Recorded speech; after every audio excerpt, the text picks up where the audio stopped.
Captain Kirk. Fascinating.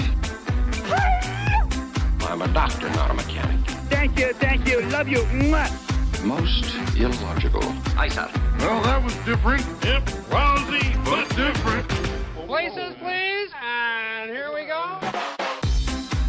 Welcome, ladies, gentlemen, bears, viands, and things, to episode 68 of the MuppeTrek podcast. I'm Jarman. And I'm Steve. We're here to compare, contrast, and confer about our two favorite friends. I'm doing the same thing. I don't know what's wrong with my mouth today. Do you want to take it again? No, keep going, man. All right. Our two favorite franchises. Jarman, tell them about it. Those are the Muppets and Star Trek. And we do one-to-one reviews sometimes when we can talk of the Muppet Show and Star Trek, the original series. But tonight we're here to just mumble at you and laugh in between cries. And this week we have a special Muppet Show guest, Elke Sommer, and the original series episode, The Empath. Yes, and we do have some feedback before we get into that. We have William Lamond over email. He actually emailed, I think, either the Play on Nerds or one of the other shows, because he had found us through the, the Cosmic Pizza podcast. He found us. He says, "Hi, nerds. I've been loving the episodes, about 3 so far that I've heard. I especially enjoy the transporter malfunctions. Woohoo! But it hurts to hear you say Miramani over and over." That was from a previous episode, the Native American woman that Kirk marries and has a child with. He says, "What possessed you to think such an odd pronunciation would be used? I got to see this episode on broadcast back in the late 60s, which is pretty badass. Her name was pronounced Miramani." That's the things he has uppercased there. Now, isn't that more melodic and beautiful? Please take the time to treat yourself and watch all of the 2 episodes. Even if you think you remember them well, you'll have more fun, and so will we. So Steve and I had some umbrage to take with that, because we definitely watched these episodes right before we recorded these episodes. I watch every one of these episodes a minimum of 2 times. The issue is that I then take notes, and then I'm reading them out loud. You watched them 2 times? Wow. Yeah. That's impressive. I try to do each with like a passive watch. And then I try to do one with like notes. That's awesome. It doesn't always happen, but that's typically my goal. Gotcha. Yeah, and plus Captain Kirk, Mr. William Shatner, doesn't always say things correctly, so it's hard to know if he's saying things right, because he'll say sabotage the systems, and then Spock will say correctly sabotage the systems. So who can we believe here? Spock says stuff weird, now that I'm thinking about it. These are all unreliable narrators, but anyways. Just like us, unreliable narrators, but we will do our best in the future to, God damn it, get it right. And we have a second email from Mr. William Lamond, and he says, "Hi, nerds. I work as a part-time a part-time janitor." We can't talk tonight. We asked him what he did that he was able to listen to podcast. Right. And from the next sentence, I'm taking it that he works as a janitor in some kind of medical facility. He says, "While waiting for a doctor, I reread my company's employee regulations, which actually prohibit earbuds, but I value my hearing and can easily hear if someone in the building talks to me," which is cool. "Listening to podcasts is the only way someone with a 160 IQ, stuck in this job because of disabilities, all from the neck up, can stand cleaning in the same building the same way day after day. My family spells our last name one way and says it another, so it's our fault, but please pronounce my name such that Bill Lamond rhymes with Phil the Pond." I've been saying it correctly now, so sorry about that. Nailed it. I know... So I don't have to include that in every email to you for a while. It's okay. Stay safe, Bill. You won't have to include it every time. We got it. The good news is that we only have like 4 fans. So you get name recognition. And you know what's funny? I think back in the day, a long time ago, our other friend of the show and Cosmic Pizza host, Daniel Peter Hitch, I think, if I'm not incorrect about this, used to stock shelves a long time ago when he first started getting into podcasts. So he would sit there for stocking shelves for a long time and then just, be listening to podcasts the whole time. It's a good job to have for podcasts. That's the way to do it. Yeah, absolutely. Well, keep on listening. We'll keep on bringing it to you hard. That's right. And we do watch the episodes. God, do I watch these episodes. So Steve, tell us about our guest star this week for Muppet Show, Miss Elke Sommer, I think. Well, Scooter pronounces it Elke right in the opening, but then immediately afterwards, Kermit introduces her as Elke. So I don't know. She is, for the most part, referred to as Elke by most of the cast. I think that's right. Well, Elke Sommer was a German actress, artist, singer, and overall performer. Her heyday was kind of in the mid-'60s to the early '70s. So what does our audience know her from? Well, as I mentioned, her biggest roles were behind her in her career at this point, but she was in big movies like A Shot in the Dark, which was a sequel to The Pink Panther, and Then There Were None, the Agatha Christie novel / play turned into a movie. But besides those things, probably nothing else, as her more recent credits are all for German productions. Ah, gotcha. But what's she up to on this show this week? Well, backstage this week, Beaker is hiding from Dr. Bunsen Honeydew because he doesn't want to be terribly injured again. This time, I think it was a diesel face shaver. That looked terrible. It's terrifying. He gets recruited by Beauregard to help build an Egyptian set for the closing number and ends up hurting himself anyway because Beauregard is very, very accident prone. That's the majority of the backstage. On stage this week, Kermit introduces Bobby Benson's baby band. Ugh. The Babies come out and play Pennsylvania 6-5000 with a series of baby instruments, including kazoos and a pink baby drum set. Next up is Elke, dressed up like a creepy little girl, singing Animal Crackers in My Soup.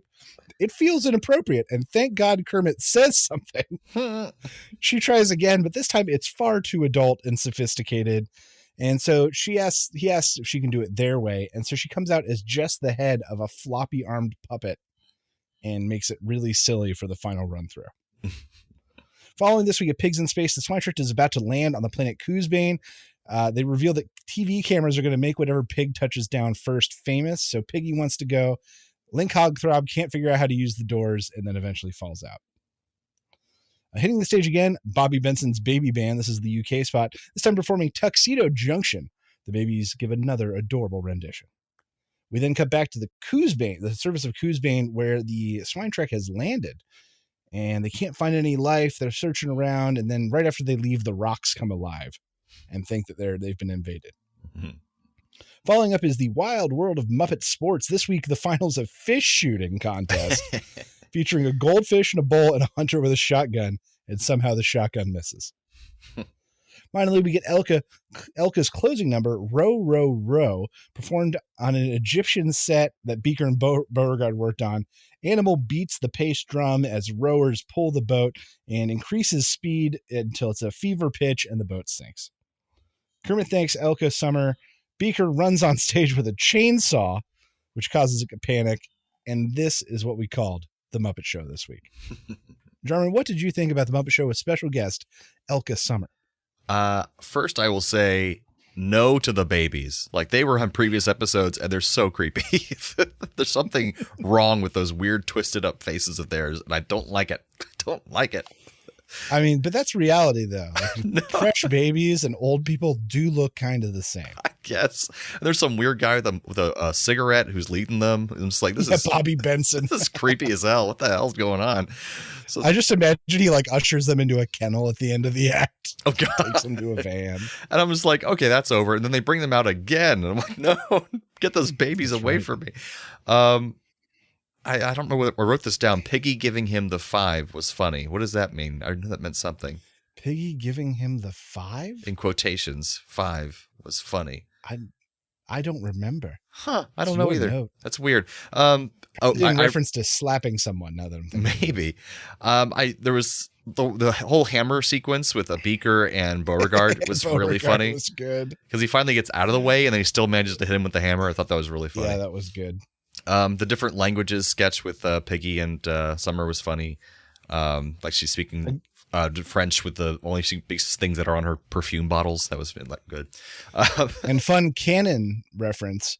They asked about, well, what about the Swedish chef? Doesn't he speak Swedish? And they've revealed in another episode that he in fact does not speak Swedish. Yeah, he's just speaking his own language. Mock Swedish. Yeah, it's just pretty funny. And the final number was really elaborate and a lot of fun. I really liked that a lot. And her as a guest star I really liked. I think she's great with the Muppets. She's very talented and sexy. I'll go out there and say it. I'll go out on a limb. So who could ask for more? So yeah, I love the opening number. She had to do 3 times. That was very meta of them to like say, do it in the Muppet way. So I don't know. What do you think about the episode? Well, you said who could ask for more? Well, it's this goddamn guy. I just felt like she wasn't in enough of the episode. Yeah. Now, mind you, they did use her a lot. She got to, in that one opening number, you're right, she got to show off 3 completely different aspects of herself. Mm-hmm. But otherwise, she had her and Gonzo talking backstage, and then like the final number. I guess that's true. There wasn't a whole lot of her to mess up. It. Right. And you're right. There were 2 Bobby Benson baby bands. Maybe one of those could have been better served as somehow including her. And I guess her numbers were pretty long. So there is that. Like those, that would have been like 2 smaller spots for a different guest host. So, they were pretty long numbers. So there wasn't a lot of other sketches, I suppose.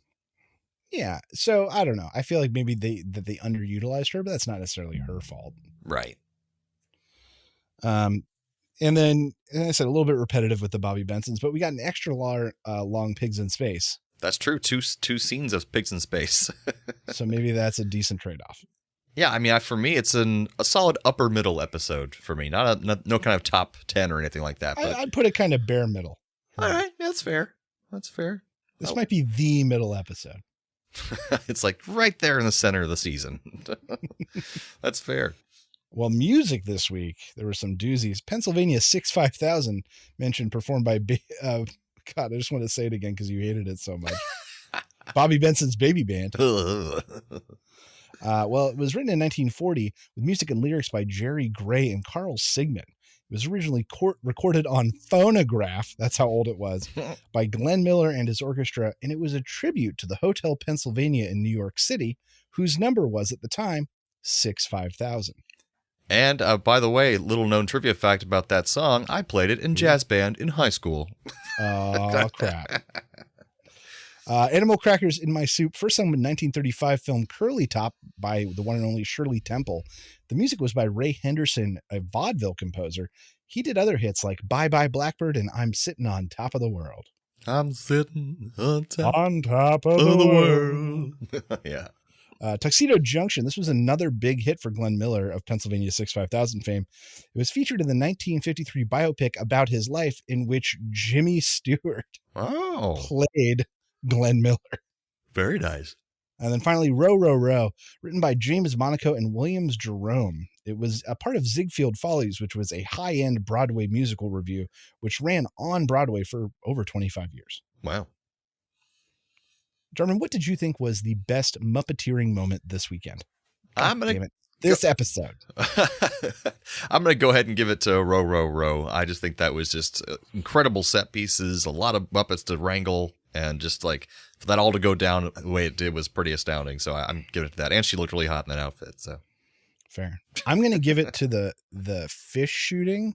Nice. Because the fish inside the bowl was a very simple effect, but it worked really well, and they sold it with the squirt at the end. That's a very good point. I like that.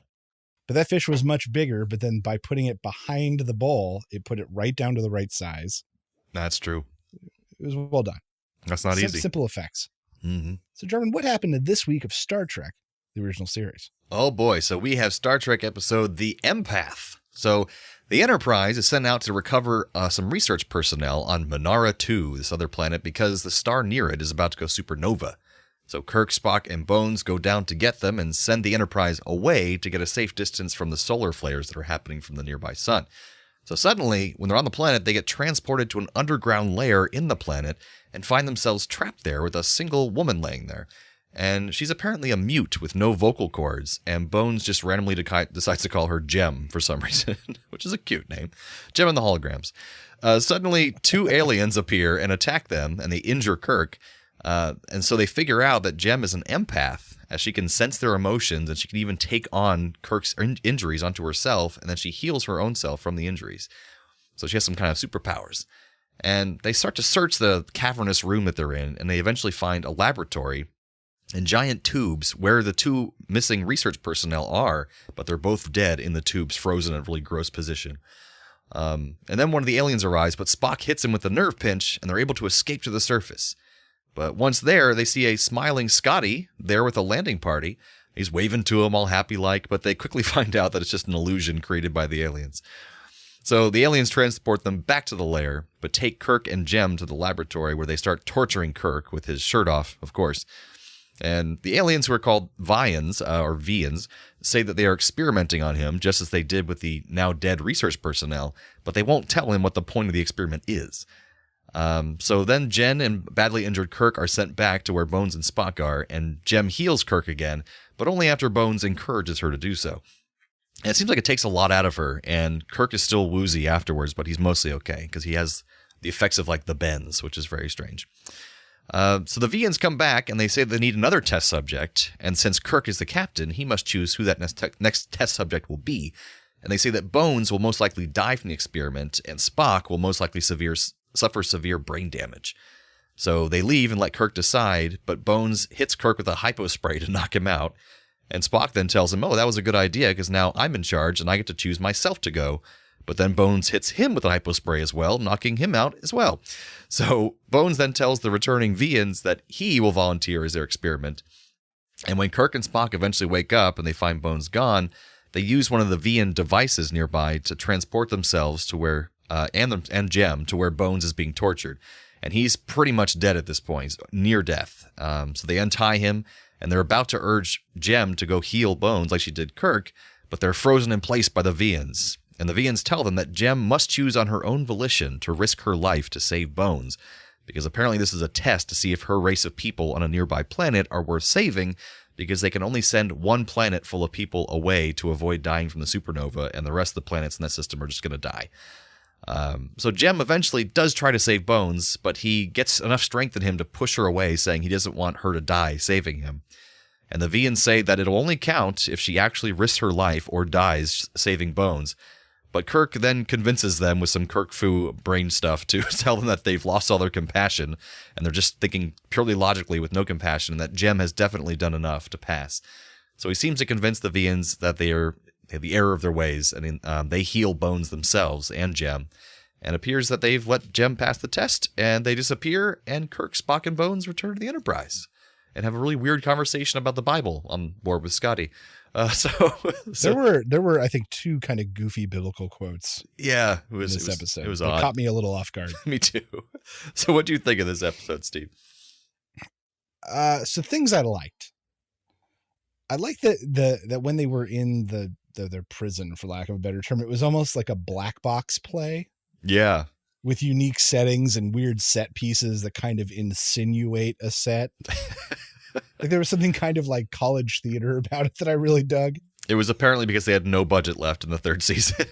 I loved the alien, was it Vians? Is that right? Vians or Vians? I can't remember how they said it in the episode. We're sorry. Yeah, Finn, Bill. We'll get it. Sorry, Bill. I loved him faking falling for the Vulcan nerve pinch. Yeah, that was cool, actually. Like you put it down and he just immediately looks up. He's so like a little childish grin on. Ow. And I had mixed feelings on this, and I'll get a little bit more into it, but I thought it was interesting to see that some other species being the good guy, quote unquote. Yeah. Like they're doing bad stuff, but they're for a good reason, I guess. And there was something almost meta about the fact that, because we've seen super advanced races test humans many times far in this series, just for like seemingly no reason. But not only did they test the humans, but that the humans were being used to test an even less advanced race. Yeah. There was something very meta and satisfying about that. I didn't even think of it that way. Things I disliked a little bit. Jem was just so weird. She's very odd, like a dancer kind of floating around. Dancer. She had a weird mime-like quality to her, and not only in her silence. The way she moved. Big, overdrawn, and very smooth movements, but dancer. I think you hit it on the It's head. like interpretive really dance. It was strange. So that was just weird. It made her a tough sell. And sort of dubious powers defined for the alien race. Reverse force field, and also time slowing, and mirage stuff. Yeah. And they're immune to the Vulcan nerve pinch. It just got really dubious after a while. Just do whatever they want. Yeah, it doesn't matter. I think that was tough for, I always hate that when they just can't define what the power is. Even in Marvel movies and stuff, it's like, just have a set guideline put in place. Yeah. What does Scarlet Witch do again? Everything? Chaos Anything? magic. What the hell does that mean? Oh, that's funny. So overall, I would put this sort of very much in the middle. Yeah. I think my it's viewing experience so far. Solid middle for me too. Yeah, it's nothing great, nothing terrible. It was a decent, interesting story enough to keep me going, but meh. So as far as trivia goes for this episode, this was DeForest Kelley, Bones. It was his favorite episode. I bet it was because he had a lot of screen time on this one. Yeah. This is one of two like doctor episodes I can think of. Yeah, heavy doctor episode. Regarding the sequence of Jem absorbing the boils from Bones, Catherine Hayes, the actress who played Jem, had to be strapped to a board in order to be kept absolutely still while makeup was applied and stop-motion photography filmed the progression. The few moments that appeared in the scene took 8 hours to film.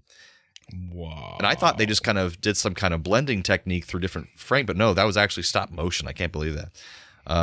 The Empath was written by someone named Joyce Muscat, who is one of only 4 fans who were able to sell scripts to the original series. So this was a fan-submitted script that was put on the screen.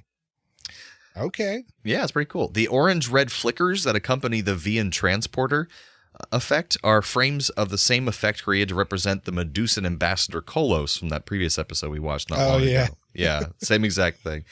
And for our UK listeners in the United Kingdom, the BBC skipped this episode in all runs of the series through to the early 1990s. 3 episodes were also skipped, Whom the Gods Destroy, Plato's Stepchildren, and Miri. And the reason given was because they dealt with unpleasant subjects of madness, torture, sadism, and disease.